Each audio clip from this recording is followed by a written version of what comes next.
پیارے نبی صلی اللہ تعالی علیہ وآلہ وسلم مسجد حرام سے مسجد اقصی کیوں گئے؟ سب سے پہلے تو دیکھیں کہ نبی محترم صلی اللہ تعالی علیہ وآلہ وسلم کو جو معراج نصیب ہوئی اور اس کے لیے قرآن میں دو مقام پر تذکرہ کیا گیا، ایک سورۃ الاسراء جس کو سورہ بنی اسرائیل بھی کہتے ہیں، اور دوسرا سورہ والنجم کے اندر۔ سورہ بنی اسرائیل میں معراج کا ابتدائی حصہ بیان کیا گیا ہے، تو ایک ایک کلمے کے اندر، ایک ایک لفظ کے اندر اللہ تبارک و تعالی نے یہاں پر حکمتیں رکھی ہیں، اور اس کا ظاہر کلام الحکیم لا یخلو عن الحکمہ، جو حکیم کا دانا کا کلام ہوتا ہے وہ کبھی بھی حکمت سے خالی نہیں ہوتا، اس کے اندر کوئی نہ کوئی حکمت ہوتی ہے۔ مسجد اقصی کی طرف جو لے جانا ہے، اس حوالے سے علماء نے بہت خوبصورت حکمتیں بیان کی ہیں۔ ایک تو مشہور حکمت یہ ہے کہ جب نبی محترم صلی اللہ تعالیٰ علیہ وآلہ وسلم آسمانوں پر تشریف لے کر گئے، آپ نے جنت کو دیکھا، دوزخ میں قدم رکھا، اس کی بھی ایک وجہ ہے کیوں قدم رکھا، اور آپ عرش الہی پر گئے، اللہ تعالیٰ کا دیدار کیا، آسمانوں میں آپ کی انبیاء سے ملاقات ہوئی۔ اب جب آپ زمین پر تشریف لانے تھے، زمین کو جب آپ نے مشرف فرمانا تھا آ کر، تو جب آپ کی، اور یہ انڈرسٹوڈ تھا کہ آپ نے کفار کے سامنے جب اس بات کو بیان کرنا ہے تو انہوں نے استہزاء کرنا ہے، انہوں نے مذاق اڑانا ہے، انہوں نے توہین کرنی ہے،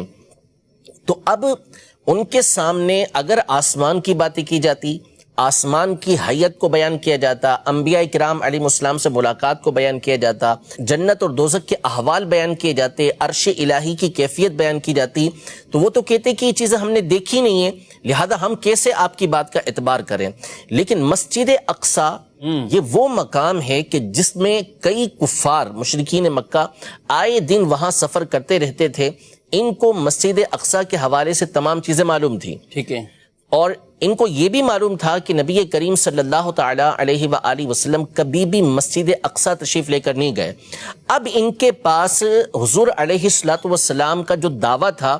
اس کو دنیاوی اعتبار سے جانچنے کے لیے ایک ذریعہ موجود تھا کہ وہ پوچھ لیتے حضور علیہ السلام سے کہ آپ مسجد اقصی کی جو حیت ہے، مسجد اقصی کی جو بناوٹ ہے، وہ کس طرح کی بنی ہوئی ہے۔ تو نبی کریم صلی اللہ تعالیٰ علیہ وآلہ وسلم سے جب انہوں نے سوال کیا تو آپ علیہ السلام نے اللہ تبارک و تعالیٰ کی عطا سے ایک ایک چیز مسجد اقصی کی ان کے سامنے بیان کر دی۔ کمال ہے۔ اب یہ بات بالکل واضح ہو گئی کہ حضور اکرم صلی اللہ علیہ وسلم کو رات کے مختصر حصے میں اللہ تبارک و تعالیٰ مسجد اقصی تک لے گیا، مسجد حرام سے، تو جو رب تبارک و تعالیٰ اس بات پر قادر ہے کہ رات کے ایک مختصر حصے میں مسجد حرام سے مسجد اقصی لے جائے، وہ اس بات پر بھی قادر ہے کہ آسمانوں پر لے جائے،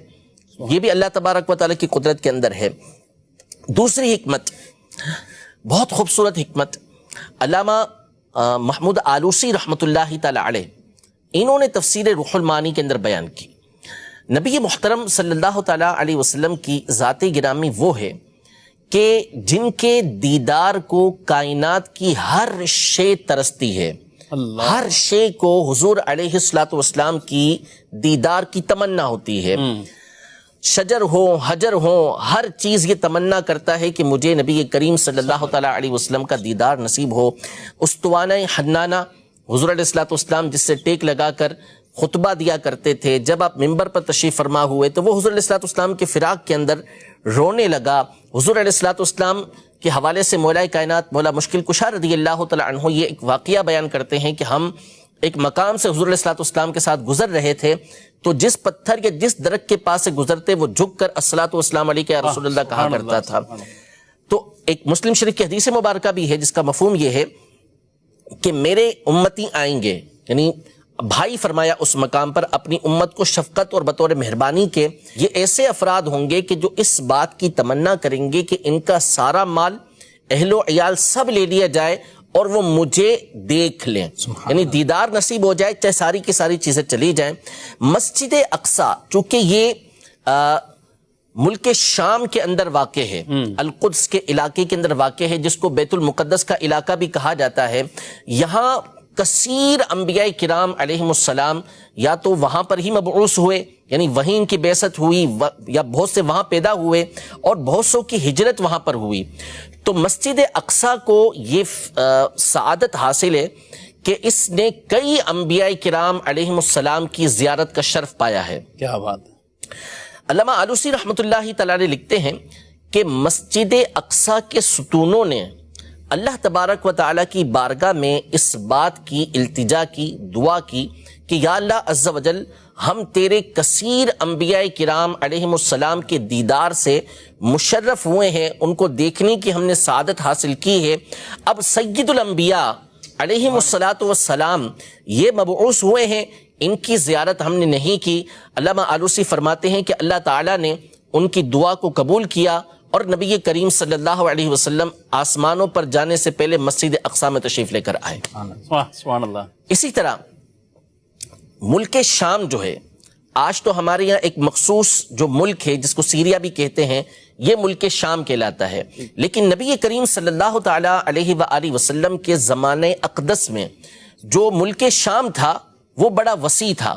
اس میں جو آج کا فلسطین ہے وہ بھی شامل تھا، آج کا جو اردن ہے جس کو جارڈن بھی کہتے ہیں یہ بھی اس کے اندر شامل تھا، اسی طرح آج کا جو ملک لبنان ہے وہ بھی اس کے اندر شامل تھا، اسی طرح جو ملک شام ہے یہ بھی شامل تھا، اور اسی طرح ترکی اور مصر کے بعض علاقے اس کے اندر شامل تھے۔ تو یہ سارا کا سارا ملک شام کہلاتا تھا، اور اس میں سب سے بابرکت جو علاقہ ہے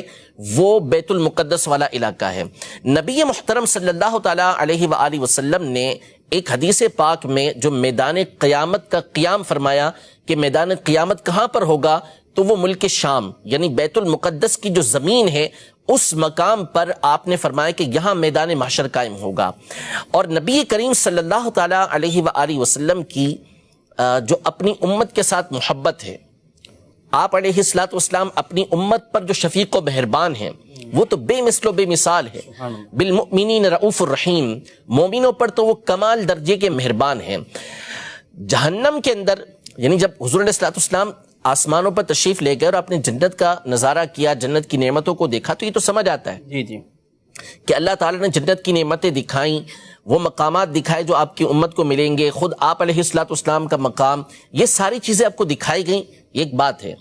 لیکن حضور علیہ السلام کے حوالے سے یہ بھی کہا گیا کہ آپ علیہ السلام نے جہنم کے اندر بھی قدم رکھا، تو اس کی کیا وجہ ہے؟ تو اس کی وجہ بعض علماء کرام نے یہ بیان فرمائی کہ نبی کریم صلی اللہ تعالی علیہ وآلہ وسلم کی متواتر احادیث طیبہ سے یہ بات ثابت ہے کہ آپ کے کچھ نہ کچھ امتی یہ جہنم کے اندر جائیں گے، اپنے گناہوں کی سزا بھگتیں گے اور پھر اس کے بعد جہنم سے نکالے جائیں گے، یہ ایک یقینی اور قطعی بات ہے، ایسا ہوگا، ٹھیک ہے۔ لیکن نبی کریم صلی اللہ تعالی علیہ وآلہ وسلم کی رحمت و شفقت دیکھیں تو علماء یہ ارشاد فرماتے ہیں کہ جس مقام پر آپ علیہ السلام کے قدم رہ جائیں اس مقام پر آپ کی امت کو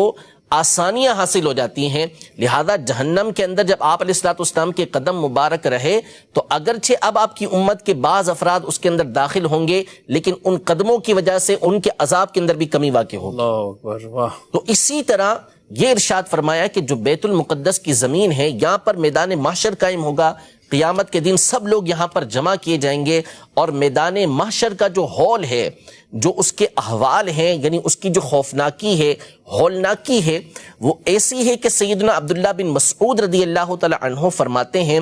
کہ اہل جنت جنت میں اپنے گھر دیکھ رہے ہوں گے کہ یہ ان کی منزلیں ہیں، یہ ان کے مقام ہیں، لیکن اس کے باوجود ان کے دل کانپ رہے ہوں گے۔ انبیاء کرام علیہم السلام جو قطعی جنتی ہیں ان کو خود بھی معلوم ہے کہ انہوں نے جنت کے اندر داخل ہونا ہے، لیکن قیامت کے دن ان کے لبوں پر بھی نفسی نفسی ہوگا، وہ یہی کہہ رہے ہوں گے۔ لیکن نبی محترم صلی اللہ تعالی علیہ وآلہ وسلم جس طرح قیامت کے دن اپنی امت کو یاد کر رہے ہوں گے، اسی طرح جب آپ معراج کے سفر میں تشریف لے کر گئے تو بیت المقدس سے ہوتے ہوئے گئے کہ جب آپ کے قدم مبارک بیت المقدس کی زمین پر لگیں گے تو نتیجہ یہ ہوگا کہ آپ کی امت جب یہاں پر قیامت کے دن آئے گی تو ان کے لیے آسانی ہو جائے۔ واہ سبحان اللہ، یہ حکمت بھی علماء نے بیان فرمائی، کیا بات ہے۔ اور اس کی بہت ساری حکمتیں ہیں۔ ایک قرآن کی آیت ہے، ارشاد فرمایا وَإِذْ أَخَذَ اللَّهُ مِيثَاقَ النَّبِيِّينَ لَمَا آتَيْتُكُم مِّن كِتَابٍ وَحِكْمَةٍ ثُمَّ جَاءَكُمْ رَسُولٌ مُصَدِّقٌ لِّمَا مَعَكُمْ لَتُؤْمِنُنَّ بِهِ وَلَتَنصُرُنَّ، کہ اے محبوب اس وقت کو یاد کریں جب اللہ نے تمام نبیوں سے پختہ وعدہ لیا کہ میں نے تم کو کتاب عطا کی، میں نے تم کو حکمت عطا کی، پھر اس کے بعد تمہارے پاس ایک عظیم الشان رسول آئیں جو تمہارے پاس موجود ہیں، اس کی تصدیق کرنے والے ہوں، اور جب وہ آ جائیں تو تم ان پر ضرور ایمان لانا اور ان کی ضرور مدد کرنا۔ اللہ تبارک و تعالیٰ نے انبیاء کرام علیہ السلام کو اس بات کی تاکید فرمائی، ان سے پختہ وعدہ لیا کہ انہوں نے حضور علیہ الصلوۃ والسلام پر ایمان بھی لانا ہے، ان کی مدد بھی کرنی ہے۔ اب یہ بات انڈرسٹوڈ ہے کہ نبی کریم صلی اللہ تعالیٰ علیہ وآلہ وسلم کا جو زمانہ ہے وہ سب سے آخر میں ہونا ہے، نہ آپ کے زمانے کے اندر کوئی نبی اور نہ آپ کے بعد کوئی دوسرا نیا نبی ہو سکتا ہے۔ آپ خاتم النبیین ہیں، آپ کے زمانے میں بھی کوئی نبی نہیں اور آپ کے بعد بھی کوئی نبی نہیں آئے گا، نہیں جدید نبی کوئی نہیں آئے گا۔ تو حضور اکرم صلی اللہ تعالیٰ علیہ وسلم کا زمانہ تو سب سے آخر میں تھا، تو انبیاء کرام علیہ السلام کو یہ فرمانے کا حکم کیسے، کیا مطلب اس کا کہ ان پر ضرور ایمان لانا، ان کی ضرور مدد کرنا۔ اگر ایمان کی بات کریں تو ایمان تو تمام انبیاء کرام علیہ السلام ایک دوسرے پر لے کر آتے ہیں، ہر ایک دوسرے کی نبوت کا اقرار کرتا ہے، کوئی کسی کی نبوت کا انکار کرنے والا نہیں ہوتا۔ تو اس آیت کی تفسیر میں علماء نے مختلف باتیں بیان فرمائی۔ ایک بات یہ ارشاد فرمائی کہ تمام کے تمام انبیاء کرام علیہ السلام اپنی اپنی امتوں سے اس بات کا وعدہ لیتے رہے کہ اگر وہ لوگ حضور اکرم صلی اللہ علیہ وسلم کا زمانہ پاتے ہیں تو حضور صلی اللہ تعالیٰ علیہ وآلہ وسلم کے اوپر ایمان لے کر آئیں۔ یعنی انبیاء کو حکم دیا اور تبعاً جو ہے ان کی امت کو بھی اس کا حکم تھا۔ اور بعض علماء نے بڑی خوبصورت بات بیان فرمائی کہ نبی رحمت صلی اللہ تعالیٰ علیہ وآلہ وسلم جب مسجد اقصیٰ تشریف لے کر گئے تو وہاں تمام کے تمام انبیاء کرام علیہ السلام یہ جمع تھے۔ اب حضور علیہ الصلوۃ والسلام بھی موجود ہیں، دیگر انبیاء کرام علیہ السلام بھی موجود ہیں، تو نتیجہ کیا نکلا کہ سارے کے سارے انبیاء کرام علیہ السلام میں سے بڑے بڑے انبیاء کرام، مشہور و معروف انبیاء کرام، وہ کھڑے ہوئے، اپنی اپنی فضیلتیں جو اللہ نے ان کو عطا کی تھی بطور تحدیث نعمت بیان کی۔ آخر میں نبی کریم صلی اللہ علیہ وسلم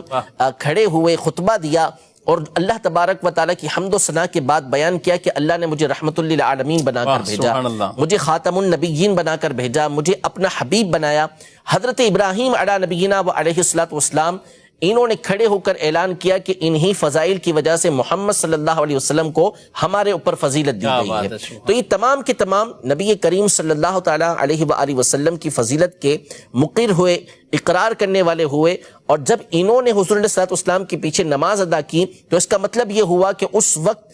جس نبی کے امتی موجود تھے ان پر لازم ہوا کہ وہ نبی کریم صلی اللہ تعالیٰ علیہ وآلہ وسلم پر ایمان لے کر آئیں۔ سبحان اللہ، سبحان اللہ۔ تو اس طرح کی حکمتیں بہت ساری ہیں۔